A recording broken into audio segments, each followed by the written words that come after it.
Hi everyone. Our lecture for today is on classroom discourse and learning. We're looking at the relationship between classroom discourse and learning. We know classroom discourse means the study of the interactions in the classroom, and learning is regarded as a process or an activity whereby something we take part in or perform. So learning basically is about what happened in the classroom, in a sense that what the students do or the activities that they perform. All right. According to Walsh, understanding of learning in a formal classroom context should focus on what learners say, how they interact, and how they use L2. Hence, as teachers, if we want to understand learning, we should begin by looking at the interactions that take place in our classroom. Good classroom interactions are the ones that create space for learning by giving learners the opportunity to speak. Basically, we know that to understand learning, we should focus on what learners say, how they interact, and how they use L2.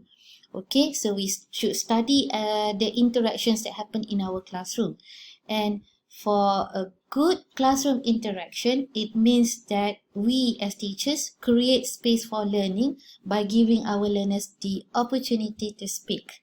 Alright, hence, teachers need to study their own classroom interactions so that they can make appropriate improvements in the way interactions occur in the classroom. We know that we are supposed to create opportunities for students to speak.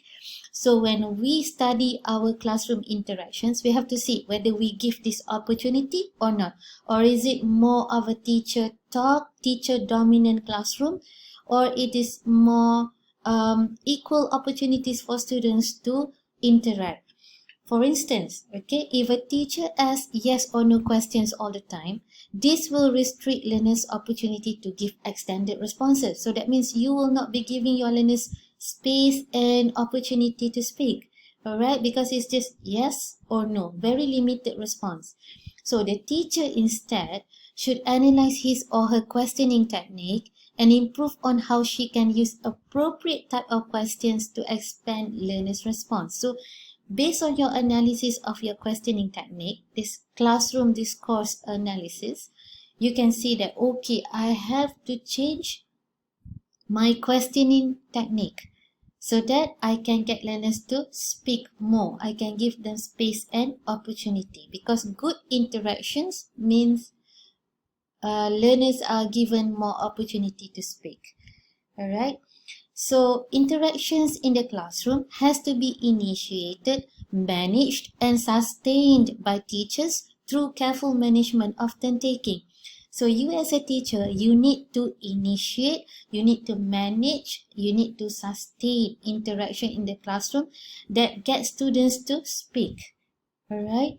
And okay, Long argued that learning occurs when students are negotiating meaning. What does it mean by negotiating meaning? Negotiating meaning means in the classroom, students ask for clarification and confirmation from the teachers. So you give them, you talk about something and they're not clear about it, so they ask for clarification and confirmation. So this is good negotiation of meaning.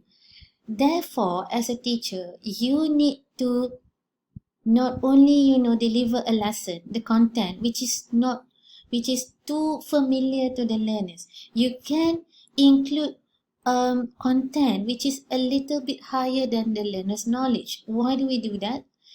Is to get learners to ask for clarification and confirmation so that they understand. Negotiating meaning is to develop an understanding of what the teacher has delivered.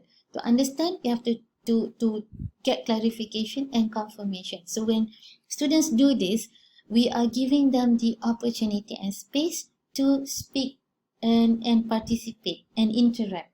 All right, which is what we want to happen in our classroom. According to Spain, language acquisition through interaction will only occur when learners have an opportunity to speak. So teachers should focus more on learner output, getting learners to interact, getting learners to speak. All right. In conclusion, interaction is fundamental to language acquisition. There should be interaction from the learners to see the fact that language acquisition is happening. Learners are acquiring the language.